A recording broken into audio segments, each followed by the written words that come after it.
কিন্তু মাননীয় প্রধানমন্ত্রী, সেই দুর্ভাগ্যের নিয়তির শিকার আমাকে হতে হয়নি। আপনার শিক্ষা সহায়তার জাদুর পরশে আমার মতো লাখো মালিহা আজ স্কুল, কলেজ, মাদ্রাসায় পড়ে উচ্চ শিক্ষার স্বপ্ন দেখছে। এটা শুধু আপনার জন্যই। তাই আপনার প্রতি আমাদের সীমাহীন কৃতজ্ঞতা।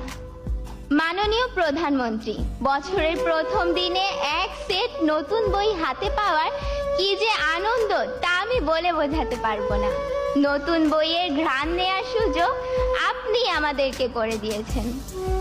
মাননীয় প্রধানমন্ত্রী, সর্বকালের সর্বশ্রেষ্ঠ বাঙালি, স্বাধীনতার মহান স্থপতি, বাংলাদেশের জাতির পিতা বঙ্গবন্ধু শেখ মুজিবুর রহমানকে দেখার সৌভাগ্য আমাদের হয়নি, কিন্তু বেহেশত হতে তিনি নিশ্চয়ই দেখছেন তার সুযোগ্য কন্যার কর্মকাণ্ড।